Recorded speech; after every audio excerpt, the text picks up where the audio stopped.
మాటల యుద్ధం అసెంబ్లీలో కేటీఆర్ వర్సెస్ మంత్రులు. గవర్నర్ ప్రసంగానికి ధన్యవాదాలు ఎందుకు చెప్పాలి కేటీఆర్? ఆడబిడ్డకు ఎలాంటి గౌరవం ఇస్తున్నారు అందరూ చూస్తున్నారు బట్టి. 6 గ్యారంటీల ఫైల్ ఎక్కడ కేటీఆర్? ధన్యవాద తీర్మానంపై నేడు సీఎం సమాధానం. ఈయనకు నేను సమాధానం చెప్తా, వీళ్ళు కాదు. వీళ్ళు చెప్పేదానికంటే ఇప్పుడు నా భాషలో కరెక్ట్ చెప్తే ఈయనకు సెట్ అవుతుంది. అయితే ఇదే విషయము దీనికి సంబంధించి సంక్షేమం పార్టీ బలోపేతం, హస్తిన పెద్దలతో చర్చలు. ఢిల్లీలో తెలంగాణ కాంగ్రెస్ టీం ఏఐసీసీ అగ్రనేతలతో వరుస భేటీలు. రాష్ట్ర రాజకీయాలపై ఖర్గేతో సీఎం రేవంత్ డిస్కషన్. అయితే సంక్షేమ పథకాలు, పార్టీలు బలోపేతంపై వివరణ, కేంద్ర విధానాలపై పోరాట స్ఫూర్తిని మెచ్చుకున్న ఖర్గే. సంస్థాగత మార్పులు, నామినేటెడ్ పదవులపై వేణుగోపాల్తో చర్చలు, కేసీ వేణుగోపాల్తో. అయితే ఇక్కడ ఇదే వార్త దిశలో తీసుకున్నాము. వెలుగులో చూసుకున్నట్టయితే ఈ వార్తని ఏమంటున్నాడు, అయితే ఇక్కడ ఈయన ఏమంటున్నాడంటే 6 గ్యారంటీల ఫైల్ ఎక్కడ? 6 గ్యారంటీలకు చట్టబద్ధత కల్పియాలి అని అన్నాడు. సరే, 6 గ్యారంటీల గురించి నువ్వు మాట్లాడుతున్నావు కదా, మీరు ఎప్పుడు మాట్లాడాలి అంటే మీకు నైతిక హక్కు ఎప్పుడు ఉంటుంది అని అన్నప్పుడు, మీరు క్లియర్గా చేసినప్పుడు, మీరు గతంలో ఏవైతే హామీలు ఇచ్చిరో అవి పూర్తి స్థాయిలో అమలయ్యి ప్రజలకు అందుబాటులోకి వచ్చినప్పుడు నీకు మాట్లాడడానికి నీకు ఒక రైట్స్ ఉంటాయి. ఇప్పుడు ఎందుకు ఇవన్నీ ముచ్చట్టేలా తీస్తున్నాడంటే, వీళ్ళయ్యా కాపలా కుక్క అని అన్నాడు ఆయన అసెంబ్లీకి ఎందుకు వస్తలేడు అనేది అంశం బయటికి తీయగలని చెప్పేసి ఇవన్నీ మాట్లాడుతున్నాడు.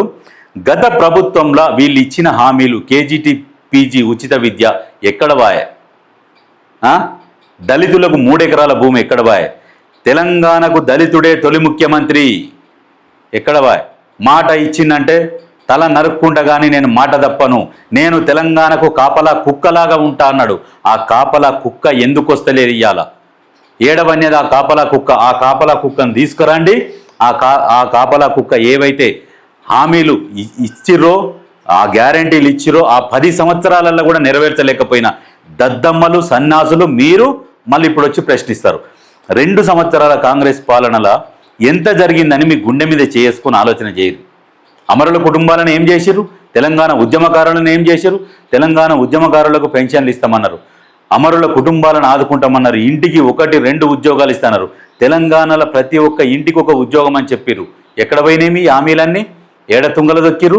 మళ్ళీ ఇవాళ వచ్చి 6 గ్యారంటీలు అని మాట్లాడుతున్నావు. 6 గ్యారంటీలు బరాబర్ అమలు చేసిరు. 1-2 10% 20% కొన్ని అందరికీ అందలే. అంటే టెక్నికల్ లోపం వలన, వాళ్ళ పత్రాలు సరిగ్గా లేకనా కొంతమందికి అందలే. దాన్ని బేస్ చేసుకొని మొత్తమే రాలేదు, రైతు భరోసా రాలేదని బదనాం చేస్తారు. రైతు భరోసా ఇప్పుడు క్లియర్గా వచ్చింది. రుణమాఫీ కాలే, పూర్తి స్థాయిలో రుణమాఫీ. Subsidy cylinder అందుకుంటలేరా? 200 యూనిట్లు అందుకుంటలేరా? రేషన్ కార్డులు, మొత్తం రేషన్ కార్డులు ఇచ్చారు. మీరు ఒక్క రేషన్ కార్డు ఇచ్చారా? మీ మొఖాలకు తెలంగాణ ఏర్పడినాక కొత్త రేషన్ కార్డు ఇవ్వలే మీరు. ఇవన్నీ చేస్తే మీరు ఏం చేయకుండా కాపలా కుక్క ఎక్కడ వాయ్?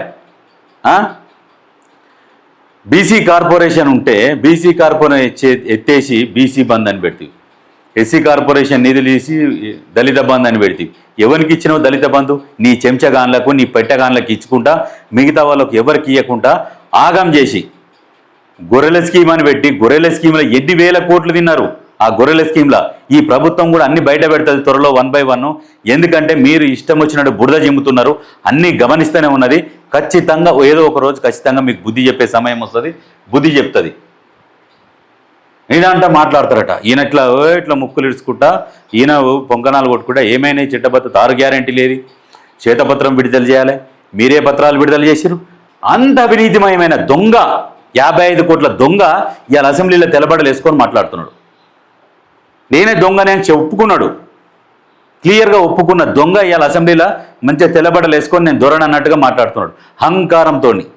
మీరు ఏం చేసిరు తెలంగాణకు? మీరు ఏం బీగలేదు. మళ్ళీ వచ్చంటే వీళ్ళు ప్రశ్నిస్తారట. ఆ కాపలా కుక్కను పిలిపించుకొని, ఆ కాపలా కుక్క ప్రతిపక్ష హోదా, జనాల పైసలు తింటుంది, గతుకుతున్నది, ఆ జీతం తీసుకుంటుంది. ఏమిటికి ఆ జీతం? వద్దని చెప్పు. లక్షల కోట్లు తిన్నారు, మళ్ళీ జీతం మీదకెళ్ళి తీసుకుంటారు. సిగ్గు అనిపించాలి. ఇప్పటి వరకు ఒక లెక్క, ఇప్పటి నుండి ఒక లెక్క. గప్పాల ఎల్లి కానీ 7 కొట్టాలు 3 దున్నపోతులు అన్నట్టు ఏ గప్పాల మాటలు చెప్పుకుంటూ బతికిన దొంగలు లంగలు మీరు. సిగ్గుండాలి మళ్ళీ మాట్లాడుతాందుకు మీకు. అందుకనే ప్రజలు బుద్ధి చెప్తా ఉన్నారు ప్రతిసారి.